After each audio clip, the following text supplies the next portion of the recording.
the echo of a silent goodbye. From the first moment their gazes crossed, I knew that something profound and inescapable was brewing between us.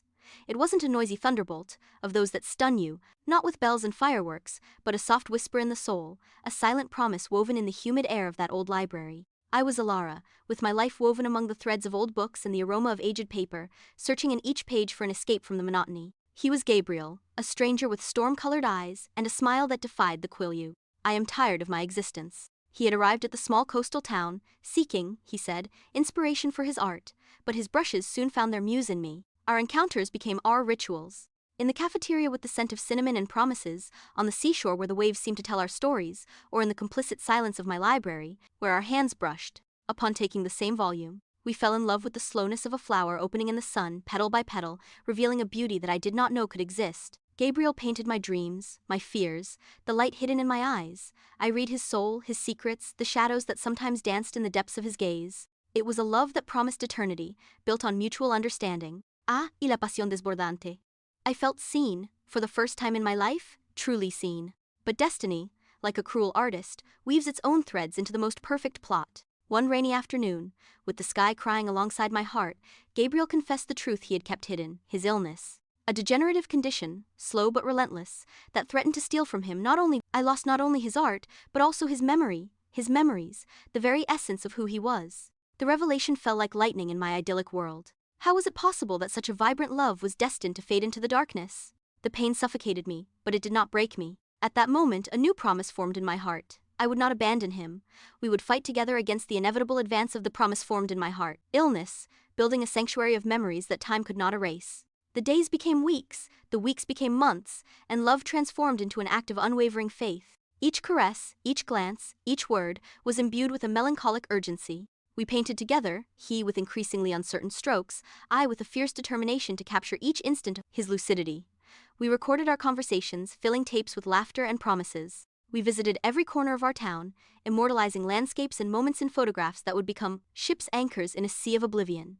Each gesture was a challenge to time, a desperate attempt to preserve the flame of what we were before the darkness consumed everything. The illness advanced, slow but inexorable.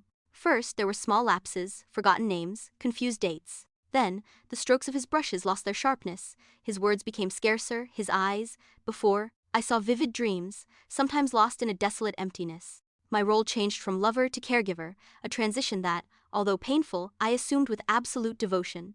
I dressed him, fed him, reminded him, who was I, who was he, who were we together?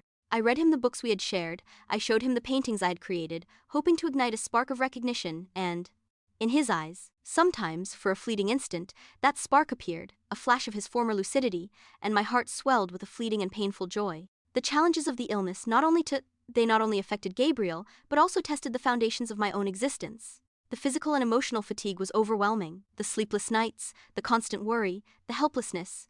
Faced with the unstoppable deterioration, I was left exhausted. My friends distanced themselves, unable to understand the magnitude of my burden.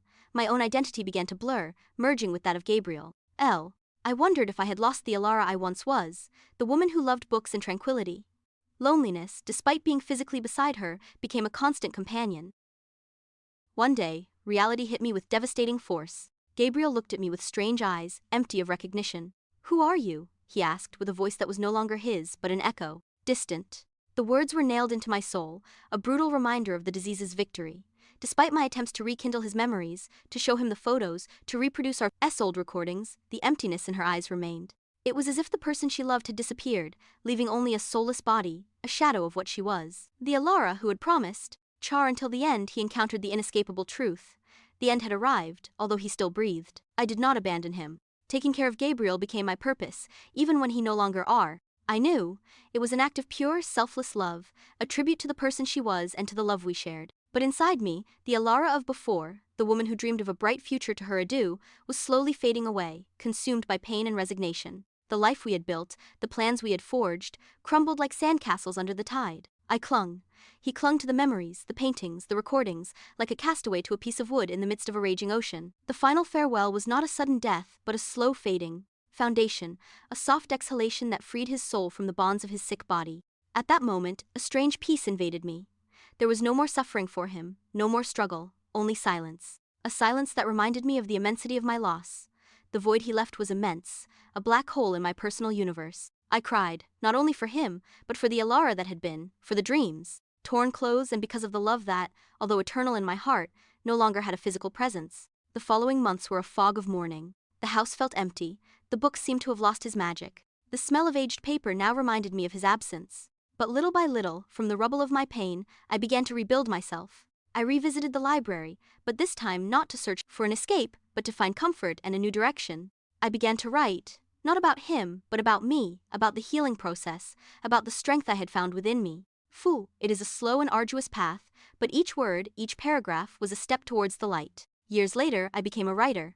My stories, although not directly about Gabriel, were impregnated from the depth of love and loss, from the resilience of the human spirit. My books were selling, my words resonated in the hearts of others, and in each success, I felt that Gabriel was with me, smiling from somewhere. The library, which was once the scene of our first encounter, was now my sanctuary, a place where his memory lived on every page, in every whisper of the wind that entered through the window.